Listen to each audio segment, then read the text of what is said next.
Bismillahirrahmanirrahim. Now we are going to discuss the lecture number 6 MTH 202. Topic हमारे पास application of a logic है। इसमें हम logical form से switch को series और पैरेलल में, फिर उसके बाद जिसको डिफरेंट्स लॉजिकल ऑपरेशन के साथ डिस्कस करने जा रहे हैं यहाँ पे। तो सबसे पहले हम देख सकते हैं कि स्विच एंड सीरीज़ का क्या मतलब होता है कि आपके पास जो स्विच है वो सीरीज़ में लगे हों, जैसा कि एक यहाँ पे पी स्विच लगा हुआ है और एक यहाँ पे क्यू लगा हुआ है, तो ये दोनों सीरीज़ में हैं आपके पास। हम वैसे आपसे सिंपली कुछ क्वेश्चन पूछते हैं पहले कि आप जहन में ये सोचिएगा कि अगर हमारे पास यहाँ पर मैं कहता हूँ जी पी सर्किट को यहाँ पे अटैच कर दें साथ इस तार के साथ, और क्यू को ओपन रखें, तो क्या ये जो लाइट बल्ब होगा क्या ये ओपन हो जाएगा? क्या ये लाइट ऑन होगी? बिल्कुल नहीं होगी, क्योंकि क्यू का सर्किट जो है, क्यू के स्विच की वजह से सर्किट कंप्लीट नहीं हुआ। लिहाजा सीरीज़ के अंदर एक ही सूरत में यहाँ पे बल्ब ऑन होगा जब दोनों के दोनों स्विच जो है वो क्लोज़ कर दिए जाएं। उससे क्या होगा, आपका सर्किट बहाल हो जाएगा और लाइट ऑन हो जाएगी। तो इससे हम क्या लॉजिक एक्सप्रेशन बना सकते हैं कि अगर पी आपके पास क्लोज़ है बट और क्यू भी क्लोज़ है, तो फिर हमने कहा है कि लाइट ऑन हो जाएगी। अगर क्यू जो है, पी आपका क्लोज़ है बट क्यू क्लोज़ नहीं है, ओपन है, तो कभी भी आपका लैंप जो है वो जो बल्ब होगा वो ऑन नहीं होगा, ऑफ होगा। अगर आप क्या करते हैं, इसको ओपन कर दें पी को, इसे क्लोज़ कर दें, देन फिर भी आपका जो बल्ब है ना वो ऑफ ही रहेगा। अगर दोनों ही स्विच ऑन कर देंगे, ओपन कर देंगे, तो ज़ाहिर सी बात है करंट बहेगा ही नहीं, जिसकी वजह से जो है आपका लैंप ऑफ ही रहेगा। बहुत ही आसान सर्किट था। नेक्स्ट आपके पास पैरेलल सीरीज़ होती है, और पैरेलल हमारे पास होता है स्विच। इसमें क्या होता है जी कि आपके पास ये दो मुतबादिल रास्ते होते हैं करंट के गुजरने के लिए। एक आपके पास पी वाला पोर्शन होता है, एक आपके पास क्यू वाला पोर्शन होता है। अब यहाँ पे हम कह सकते हैं कि हमने देखना है कि बल्ब ऑन किस किस सूरत में होगा यहाँ पे जी। तो सबसे पहले अगर मैं बात करूँ कि अगर मैं दोनों को क्लोज़ कर दूँ तो करंट जो है वो आसानी से बहता हुआ इस लैंप तक आ जाएगा और बल्ब आपका जो है वो ऑन हो जाएगा। फिर अगर मैं ऐसा करूं कि मैं क्या करता हूं जी, मैं इस पी वाले को क्लोज़ कर देता हूं, ठीक है, यहाँ से क्या कर दिया मैंने, क्लोज़ कर दिया, और क्यू वाला मैंने ओपन रखा, तो क्या होगा, करंट को ये रास्ता मिल चुका होगा, क्योंकि पी क्लोज़ हो चुका है, क्यू बेशक ओपन ही है, लेकिन लंप इस केस में क्या हो जाएगा, ओपन हो जाएगा। सीरीज़ में ऐसा नहीं होता था, सीरीज़ में दोनों के दोनों ही क्लोज़ होना ज़रूरी थे। जो पैरेलल की सीरीज़, पैरेलल का स्विच होता है ना, उनमें अगर एक भी आपका क्लोज़ हो जाता है तो आपको जो है वो लैंप ऑन मिल जाएगा। इस तरह से अगर आप पी वाला ओपन कर दें और क्यू वाले को आप क्या कर दें, ऑन कर दें, देन आपके पास फिर भी क्या होगा, मतलब इसे ऑफ रहने दें और इसे ऑन कर दें, तो फिर भी क्या होगा, आपका लैंप ऑन होगा। यहाँ पर एक ही सूरत में लैंप ऑफ होगा जब दोनों के दोनों स्विच जो हैं वो ओपन रह जाएं और फिर सर्किट कंप्लीट ना हो। उसके बाद हमारे पास क्या आता है, स्विच एंड सीरीज़। तो अब हम उन्हीं टेबल से लॉजिकल फॉर्म बनाते हैं कि जो हमारे पास क्लोज होता है वो हमारे लिए ट्रू का सिंबल होता है, जो हमारे लिए ओपन होता है वो हमारे लिए फॉल्स होता है। ट्रू ट्रू पे ये जो हमारा आर रिलेशन होता था, इसे हमने आर, इसका क्या नाम देते हैं, आर रिलेशन का। ये ट्रू ट्रू पे ट्रू होता है, ट्रू फॉल्स यानी अगर आपके पास ये एंड वाला यानी सीरीज़ वाला पोर्शन होता है, ठीक है, इसे क्या बोलते हैं, एंड, सॉरी ठीक है, यहाँ पे मैंने मिस्टेकनली और लिख दिया है, इसका क्या मतलब होता है, एंड, ठीक है। इसमें क्या होता है, अगर आपके पास दोनों ही स्विच क्लोज होंगे तो ही आपके पास लैंप जो है वो ऑन होता है, अदरवाइज़ ऑन नहीं होता। यानी दोनों ही ट्रू होंगे तो ही ट्रू होगा, अदरवाइज़ आपका फॉल्स होगा। देखें, एक भी अगर ट्रू है एक फॉल्स है तो तब भी फॉल्स है, दोनों फॉल्स हैं तो भी फॉल्स है, यानी दोनों ही ओपन हो तब भी वो फॉल्स है, दोनों में से एक भी अगर ओपन है तो वो फॉल्स ही आएगा। ट्रू सिर्फ उस सूरत में आएगा जब दोनों के दोनों स्विच जो हैं वो क्लोज होते हैं। तो ये सीरीज़ का टेबल होता है, ठीक है, यानी आपका जो एंड ऑपरेशन है ये सीरीज़ से होता है, ठीक है। इसी तरह आपने जो पैरेलल पढ़ा है उसका रिलेशन आपके पास और से होता है, इससे क्या नाम देते हैं, और ऑपरेशन। तो ये हमारे पास क्या होता है, इसमें अगर एक भी स्विच आपका क्लोज हो जाता है, एक भी ट्रू हो लॉजिकल फॉर्म में, तो वो क्या हो जाता है, ट्रू हो जाता है। जब दोनों ही फॉल्स होते हैं तभी वो फॉल्स होता है। तो पैरेलल और सीरीज़ के बाद हम आते हैं नॉट गेट पे। Not gate very simple gate होता है, इसमें जस्ट वैल्यूज़ की चेंजिंग होती है। अगर आपका इनपुट ट्रू है तो वो फॉल्स हो जाएगा, फॉल्स है तो ट्रू हो जाएगा। ये उसका लॉजिकल एक्सप्रेशन है, ठीक है। इसमें एक ही इनपुट होती है और एक ही आउटपुट होती है। और गेट, एंड गेट, इनमें दो दो इनपुट थी, इसमें एक इनपुट है। और इसका काम क्या है, नेगेशन का, उलट कर देना। ट्रू है तो फॉल्स कर देगा, फॉल्स है तो ट्रू कर देगा। ठीक हो गया। तो ये इसका लॉजिकली जो है वो सिंबॉलिकल रिप्रेजेंटेशन है, ठीक है। नेट मैंने आपको एंड गेट के बारे में बता दिया था। आपका एंड गेट यानी कि आपका सीरीज़ वाला जो है, ठीक है। और सीरीज़ वाले के लिए जो लॉजिकल एक्सप्रेशन बनाया जाता है सर्किट के तौर पे, वो कुछ इस तरह का होता है, ठीक है। बाकी टेबल आपको याद हो चुका है कि दोनों 1 1 होंगे तो ही 1 होगा। 1 से मरीद आपका, 1 से मीन जो है वो आपका ट्रू है, और 0 से मीन आपका फॉल्स है। 1 का मीन यहाँ पे ऑन भी है और 0 का मीन यहाँ पे ऑफ भी है। तो आर गेट बिल्कुल उसी तरह से, आर गेट के बारे में भी आपको पता चल गया होगा कि आर गेट हमारा जो है ये पैरेलल स्विच के लिए इस्तेमाल होता है। और उसमें हमने देखा था अगर एक भी ट्रू हो तो वो ट्रू हो जाता था, यानी अगर एक भी 1 होगा तो वो 1 हो जाएगा। अगर दोनों ही फॉल्स होंगे, दोनों ही 0 होंगे, तभी वो 0 होगा। ये आपका लॉजिकल एक्सप्रेशन है और ऑपरेशन का, ठीक है।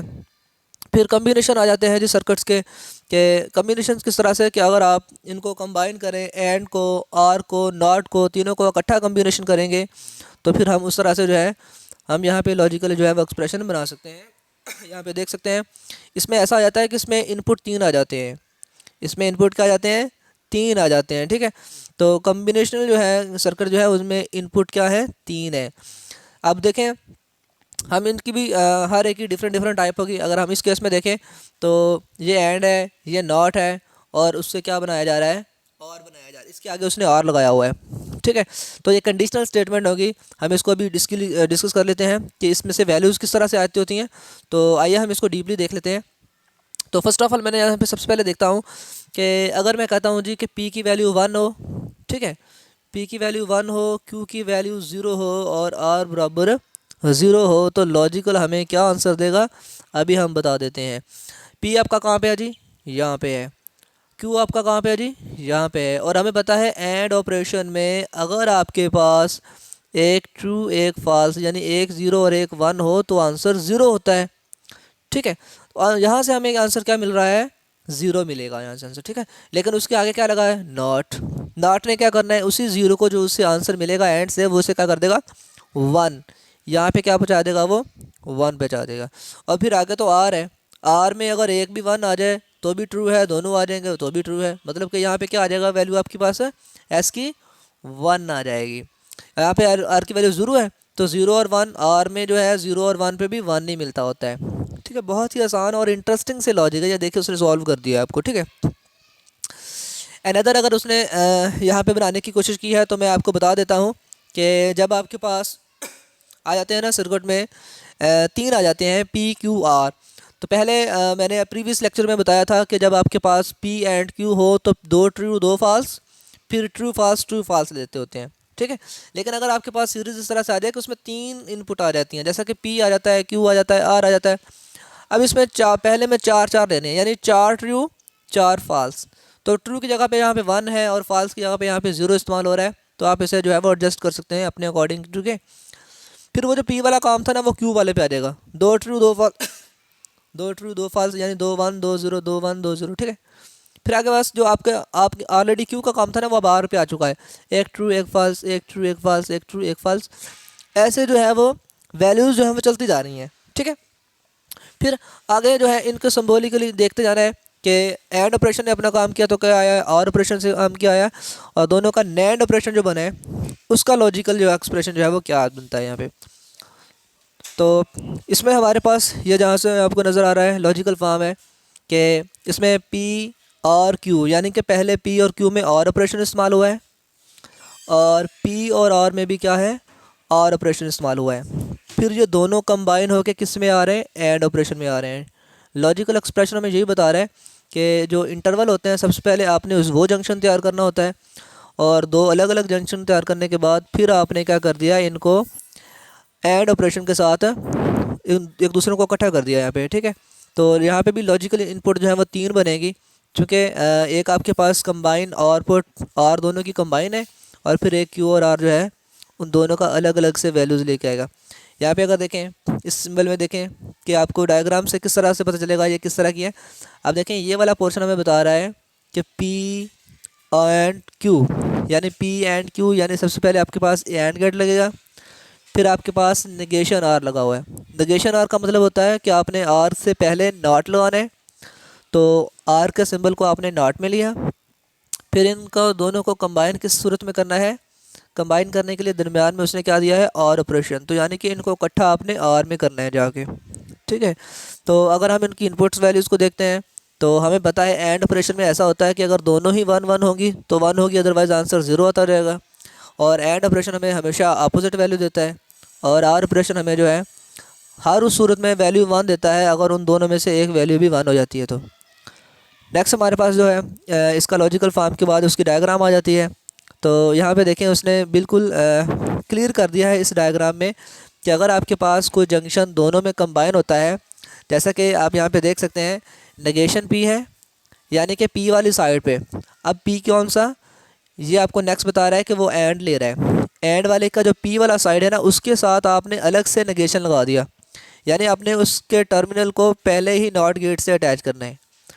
नेक्स्ट आपके पास जो सर्किट दूसरा क्यू वाला है उसका भी आपने नेगेशन लेना है, तो उसका मतलब है कि आपने उसके जो क्यू वाला पोर्शन है उसके साथ भी नॉट ऑपरेशन अप्लाई करना है, फिर कंबाइन करना है आपने उसको और के साथ, फिर आपका यहाँ पे रिजल्टेंट बनेगा, ठीक है।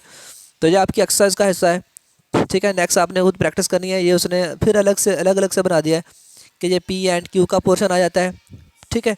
और फिर यहाँ पे देखें पी एंड क्यू के बाद फिर आपने एक नेगेशन पी एंड क्यू निकालना है। असल अब आपने समझना होता है ना किसी चीज़ को, तो आप उसके फाइनल आंसर पे जाएं, उसका पहला पोर्शन देखें पी एंड क्यू, फिर उसका दूसरा पोर्शन देखें नेगेशन पी एंड क्यू, यानी आपने सेकंड वाला जो लेना है एंड उसका आपने जो पी वाला पोर्शन है उसके साथ आपने नॉट गेट अप्लाई करना है, और उसका क्यू वैसे का वैसे उसके साथ आपने नॉट अप्लाई नहीं करना क्योंकि यहाँ पे नेगेशन नहीं दी गई उसने। अनदर आपने जो है यहाँ पर एक और ऑपरेशन लेना है एक और ऑपरेशन जो लेना है वो भी आपका एंड ऑपरेशन का ही है, जिसमें क्यू वाला साइड है ना उसके साथ उसने नेगेशन ली हुई है। फिर इन तमाम को कंबाइन किससे करना है, आपने देख सकते हैं आप इन तमाम के साथ जो है वो आर ऑपरेशन लगा हुआ है, ठीक है ना। ये सिंबॉलिक जो है वो आर का होता है, और ये जो सिंबल होता है हमारे पास इसे हम नाम देते हैं एंड ऑपरेशन का, ठीक है।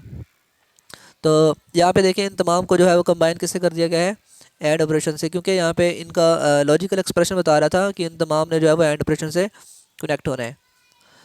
नेक्स्ट उसने कुछ रीज़न लिखी हुई है कि स्टेटमेंट के साथ कि उन्हें किस तरह से किया जा रहा है। तो इसमें ऐसा होता है कि एक सर्किट दूसरे सर्किट के साथ मिलकर एक वैल्यू लेके आता है, वही वैल्यू नेक्स्ट सर्किट के लिए इनपुट के तौर पे इस्तेमाल होती है, फिर वो कंबाइन होते हैं तो वो दोनों ही इनपुट किसी के नेक्स्ट आउटपुट के लिए काम आती हैं, ठीक है, और उनकी आउटपुट किसी नेक्स्ट के लिए इनपुट के तौर पे। तो इनमें डिस्ट्रीब्यूटिव आ सकता है, नेगेशन आ सकती है, आइडेंटिटी आ सकती है, कम्यूटेटिव आ सकते हैं। तो आंसर उनका उनके लॉजिकल एक्सप्रेशन के मुताबिक आएगा। आपने यही देखना है कि ये एंड है और है या नॉट है, उसके अकॉर्डिंग ही वैल्यू यहाँ पे दे जाएंगी। ओके, अल्लाह हाफिज़।